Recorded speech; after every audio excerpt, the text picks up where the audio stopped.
आज समाज में अशांति का ये सबसे बड़ा कारण है कि आज हम लोग पड़ोसियों के साथ ज़्यादा बैठते हैं, पड़ोसन के साथ ज़्यादा बैठते हैं। आजकल तो हम लोगों की गांव-गांव में तो ये स्थिति है कि 2-2, 4-4 घंटे लोगों के पड़ोसी और पड़ोसन के साथ गुजरते हैं। दिन भर पंचायत चलती है और राम जाने 2-2 घंटे बैठ के बताते क्या है।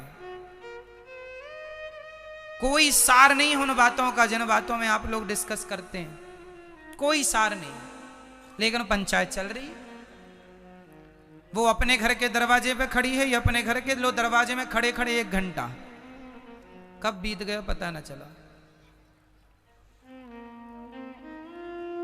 एक दिन आत्मदेव जी बैठे थे, पड़ोसी आ गए। अच्छा, पड़ोसी अच्छे हों तो अच्छी बातें करें तो पड़ोसी भी अच्छे, बातें अच्छी हों। अरे कोई भगवान की चर्चा हो, भगवान की बातें हो, अच्छी बातें करने वाले पड़ोसी मिले तो भी पड़ोसी बहुत अच्छे हैं। पर व्यर्थ की बकवास पड़ोसी करें, उसकी निंदा, उसकी चुगली। अच्छा बताओ, मुझे ये बताओ कि आप पड़ोसी की निंदा करें, चुगली करें, इससे आपका लाभ क्या है? कोई लाभ है? तो आप क्यों करते हैं? तो वो ऐसी है, वो ऐसा है, तो तुम्हें क्या हो रहा है? वो ऐसा वैसा रहे आए, तुम्हें क्या करना? जमाना ऐसा वैसा, तुम ठेका लियो सबका क्या? तुम्हें क्या करना? अपने काम से काम रखो। आजकल लोग अपना नहीं देखते कि हम कैसे हैं, हमारे में क्या कमियां हैं, हम में क्या सुधार होना चाहिए।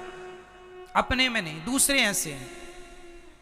समय वेस्ट वहां हो रहा, वो तरक्की क्यों कर रहा है तो तुम भी करो, तुम्हें किसने रोका है? वो क्यों पैसे कमा रहा, तुम भी कमाओ, तुम्हें किसने रोका है? आज सबसे बड़ी विडंबना यही तो है। विकास इसलिए तो नहीं हुआ देश में, भारत में, कि यहां अच्छी सोच रखने वाले कम हैं, नेगेटिव सोच रखने वाले ज्यादा हैं, नेगेटिविटी वाले ज्यादा, नकारात्मकता, उल्टी सोच।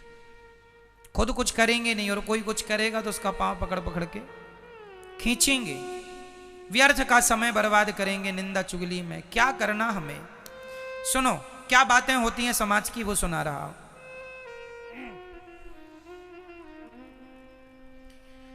आत्मदेव जी पंडित जी थे, बैठे थे। अच्छा, उनके कोई संतान नहीं थी, बेटा नहीं था।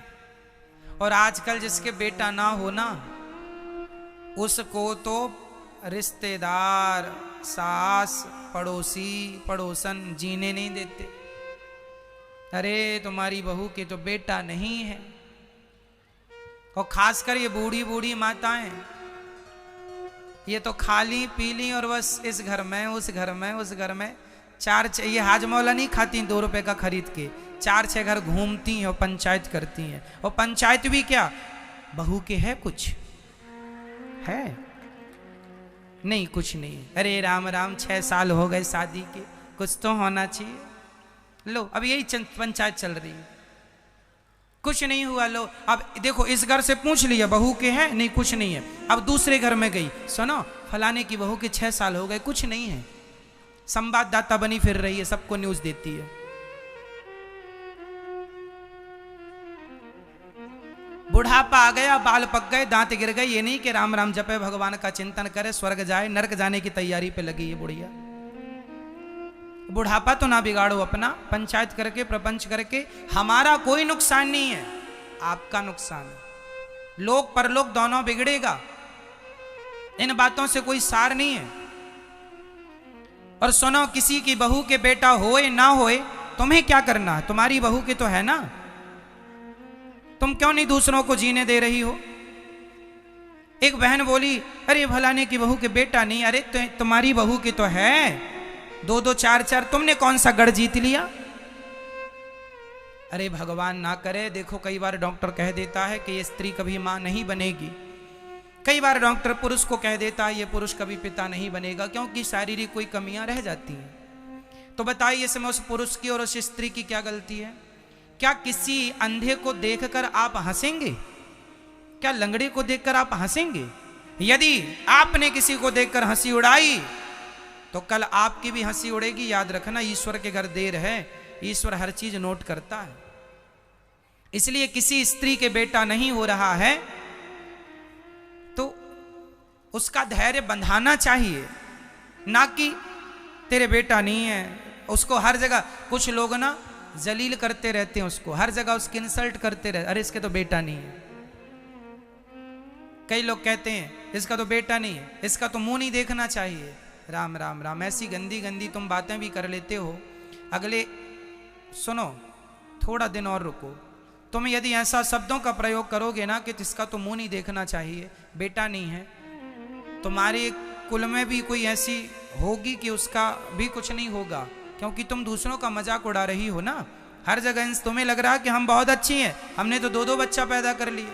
अरे भाई, कौन समझाए ये दुनिया को कि बेटा बेटी पाने से कोई महान नहीं होता। मीराबाई के भी कोई बेटा नहीं था, तो क्या उसका मुंह लोग नहीं देखते थे? ना जी, ये बातें लोग इसलिए करते हैं क्योंकि वह लोगों का अपमान करना चाहते हैं, इंसल्ट करना चाहते हैं।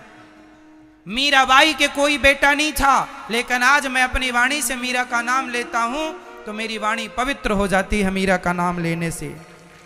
मीरा को गुरु आप बना लेंगे तो आपका सब बन जाएगा। मीरा जैसी नारी, जो नारी जात को पवित्र करने वाली मीरा है, ऐसी मीरा के कोई बेटा था तो नाम बताओ। मेरी माँ, बेटा पाने भगवान करे आपके बेटा हो, पर नहीं हो तो परेशान होने की जरूरत नहीं है। जो भगवान से संबंध रख लेता है उसे फिर किसी से संबंध रखने की कोई जरूरत नहीं होती। ये फॉर्मेलिटियां हैं। अरे बेटा बेटी होना, ये तो सबके, चिड़िया के भी बच्चे होते हैं भाई, कुत्ता बिल्ली के भी होते हैं। तो बच्चे किसी के नहीं हैं तो आपको पता है किसी के बच्चे क्यों नहीं होते? हमेशा बच्चे इसलिए आते हैं, पिता का ऋण उतारने हमेशा बच्चा आता है।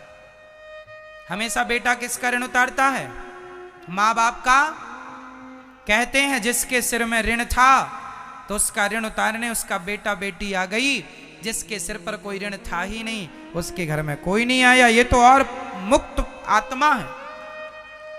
ईश्वर ने इन्हें किसी ऋण में बांधा नहीं है, ये ऋण मुक्त है, इसलिए संतान नहीं हुई। इसलिए किसको क्या है क्या नहीं है, इन सब से मन को हटाओ और भगवान के चरणों में मन को लगाओ, है ना। किसी का अपमान करना, किसी की हंसी उड़ाना, किसी का समाज में मजाक बना देना शोभनीय नहीं है। ये आपको शोभा नहीं देता। आपका बेटा है ना, आप खुश रहो, किसी का नहीं है। तुम बहुत हंस रही हो ना, इसके बहू के बेटा नहीं है, इसका बेटा नहीं है। तुम्हारे कितने हैं? जितने हैं भगवान का प्रसाद मान के रखो, हंसी ना उड़ाओ, नहीं तो समय सबके बदल जाते हैं। हंसने का अधिकार नहीं है हमें। हाँ हंसो, वहां जहां हंसने की जरूरत है खूब हंसी, हंसी मजाक करिए, आम सामान्य बातों पर करिए। ये नहीं कि अब किसी लंगड़े को देखकर आप हंसने लग जाएं।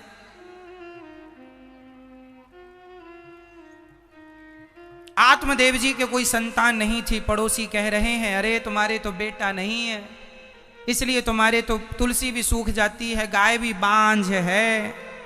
राम राम। पड़ोसियों की बातें सुन सुन के ना आत्मदेव जी इतने परेशान हो गए। कई लोग ना, ये दुनिया वाले आ करके एक ही बात पूछते हैं, परेशान कर देते हैं। सब पता। अब जैसे किसी के घर कोई मर जाता है ना, तो लोगों को सब पता चल जाता है कैसे मरा कैसे, लेकिन फिर भी लोग आएंगे, क्या हुआ था, कैसे हो गया, सब पता है, सब पता है इनको, लेकिन फिर भी क्या हुआ था। पता है तो क्यों पूछ रहे हो? अरे वो खा पी के अच्छे वाले सोए थे, अब सोए तो फिर उठे ही नहीं, ये हो गया था। अच्छा कुछ तो हुआ होगा? नहीं, अटैक आ गया, निपट गए। लो, जमाना, लोगों को इन बातों में बड़ा मजा आता है। क्या फायदा इन बातों से पूर्ण रूप से हट जाओ और जब भी चर्चा करो केवल भगवान मेरे कन्हैया कैसे हैं, मेरे रघुनंदन कैसे, उनकी ये कथा ऐसी है, उनका ये चरित्र ऐसा है। भगवान से प्यार करो, भगवान के नाम से प्यार करो, खूब नाम जपो, कथाएं सुनो, बकवास ना करो। इससे तुम्हारा मन अशांत होता है, इससे तुम्हारे हृदय में अशांति आती है, मन और चलायमान होता, चंचल होता है। कथाएं सुनने से मन शांत होता, शांति मिलती है। तो व्यर्थ की बकवास ना किया करो, इस बात का विशेष ध्यान रखना चाहिए। आत्मदेव जी बड़े परेशान हो गए और घर छोड़ के चले गए जंगल, अब मर जाएंगे जी के क्या। कई लोगों ने लोगों को इतना परेशान कर देते हैं, इतना कि लोग कहते हैं मर जाना अच्छा है। और मैं आप लोगों को, जिनके बेटा नहीं है वो लोग ध्यान से सुने, आप लोग बिल्कुल परेशान ना हुआ करिए। ईश्वर ने आपको बेटा भले ना दिया हो, कोई बात नहीं, भगवान ने आपको बेटा इसलिए नहीं दिया कि आपके सिर पे कोई ऋण नहीं था और बेटे की चाहत है। तो मीराबाई के भी कोई बेटा नहीं था। जगन्नाथ भगवान का नाम किस किस ने सुन रखा है? जगन्नाथ जी का नाम सुना आप लोगों ने? अच्छा, कुछ लोगों ने नहीं सुना, तो सुनो। जगन्नाथ जी की स्थापना इंद्रद्युम्न नाम के राजा ने की थी, उनके भी कोई बेटा बेटी नहीं था। एक दिन जगन्नाथ जी प्रसन्न हो गए, बोलो राजन आपको क्या चाहिए? इंद्रद्युम्न और उनकी पत्नी का नाम था गुंडीचा। कहा क्या चाहिए आपको? आपके कोई पुत्र नहीं है, मैं आपको पुत्र देता हूं। गुंडीचा माता रोती हुई बोली, प्रभु आप ये मत कहो कि मेरा कोई बेटा नहीं है। भगवान बोले, मैं तेरे भाग्य को देख रहा हूं मां, कोई बेटा नहीं है, मैं तुम्हें बेटा देकर प्रसन्न करना चाहता हूं। गुंडीचा बोली, प्रभु मेरे 3 बच्चे हैं। कौन कौन? बोले बलभद्र, जगन्नाथ जी और सुभद्रा, 2 बेटा 1 बेटी। आप मेरे बच्चे हो, जगत आपको जगन्नाथ कहता हो, पर मैं जगन्नाथ को अपना पुत्र मानती हूँ। आज तक भगवान जगन्नाथ जी उनके नाम का श्राद्ध करते, पिंडदान श्राद्ध पक्ष में करते हैं। अरे जमाने बेटा नहीं हुआ कोई बात नहीं, भगवान तो आपके हैं। एक सज्जन के बेटा नहीं हुआ तो उन्होंने एक बच्चे को गोद ले लिया और गोद लेके सारी प्रॉपर्टी उसके नाम कर दी। उस बच्चे ने लात मार के माँ बाप को घर से निकाल दिया, पूरी संपत्ति कब्जा कर लिया। अब माँ बाप रो रहे हैं। हमने पूछा क्या हुआ? महाराज जी बच्चा नहीं था, गोद ले लिया बच्चे को, सारी संपत्ति लेके घर से निकाल दिया। हमने कहा भगवान ने तो तुम्हें सुखी बनाया था, तुम खुद दुखी हो गई, तो उसमें भगवान का क्या दोष है? भगवान यदि तुम्हारे भाग्य में होता तो दे ही देता, जब दिया नहीं तो खुश रह के भगवान का चिंतन करते, अपनी संपत्ति भगवान की सेवा में लगाते। अब लो ले लिया, बेटे ने लात मार के निकाल दिया। भगवान ने तो तुम्हें दुख से बचाया था, तुम ही ज्यादा होशियार बने, तो भोगो अब अपने कर्मों का दंड। ज्यादा होशियारी तुम्हारी चलती है कि बेटा तो चाहिए। काहे के लिए चाहिए? एक सज्जन से हमने पूछा बेटा क्यों चाहिए? अरे महाराज जी मर जाएंगे, आग कौन लगाएगा। हमने कहा पगले आजकल मशीनें आ गई, एक तरफ से डालो दूसरी तरफ राख निकलती है, कहाँ आग वाग के चक्कर में पड़े हो? तुम मरो तो सही, जमाना तो आग लगाने ही बैठा है। कितने चाहिए आग लगाने वाले बताओ? खूब मिल जाएंगे। हैं? काहे के लिए बेटा चाहिए? आग लगवाने के लिए। आदमी तो जीते जी आग लगा रहा है, तो मरो तो सही। इसलिए एक सज्जन बोले महाराज हमारा बेटा इसलिए हो कि हमारा नाम रोशन करे, कुल रोशन करे। हमने कहा कुछ तुम अपने बाप का कुछ नाम तुम रोशन कर गए, कुछ तुम्हारा बेटा कर लेगा। तुम भी तो किसी बाप के बेटे हो, तुमने कितना नाम रोशन किया अपने कुल खानदान का?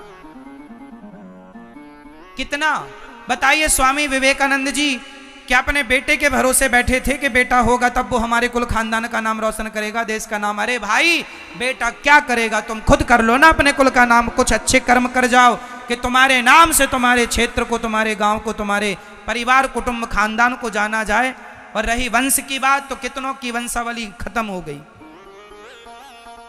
इस धरती पर किसी का वंश कितने दिन तक चला बताओ? कहां गए वो बड़े बड़े राजा महाराजा जिनके किले थे? कहां गया उनका वंश? कहां गए उनके राजमहल, किले, अटारी महल? आज चिड़िया घोंसला बना रही है उनके बड़े बड़े महलों में।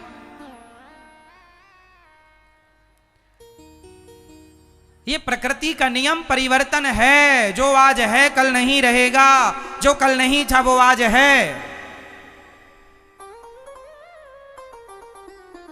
इसलिए विधाता जो दे रहे हैं, तुम्हें बेटा दे दिया, खुश रहो, बेटे ईश्वर का प्रसाद है। बेटी दी, उसमें खुश रहो। कुछ नहीं दिया, जैसे रखे राम जी रहना चाहिए, और सीताराम सीताराम कहना चाहिए। हर हाल में भगवान का चिंतन करना चाहिए। तेरे फूलों से भी प्यार, तेरे कांटों से भी प्यार। जो भगवान दें, हम तो भगवान की मर्जी में, कभी चना दे दे तो चना चबा लें, कभी हलवा पूड़ी दे दे तो हलवा पूड़ी खा लें, कभी भूखा सुलाए तो भूखा भी सो जाए। प्रभु हम तो तेरे हैं, तू जैसे रखेगा रह लेंगे। हम अपनी मर्जी नहीं चलाते कि भगवान ये दो तब तुम्हारी पूजा करें, ये तो स्वार्थ हो गया साहब। दोगे तो करेंगे, नहीं जी, जो आपकी मर्जी हो विधाता वो दीजिए। हम तो आपकी मर्जी के गुलाम हैं, तेरी मर्जी का मैं हूं गुलाम। भगवान के बन जाओ, समर्पण कर दो।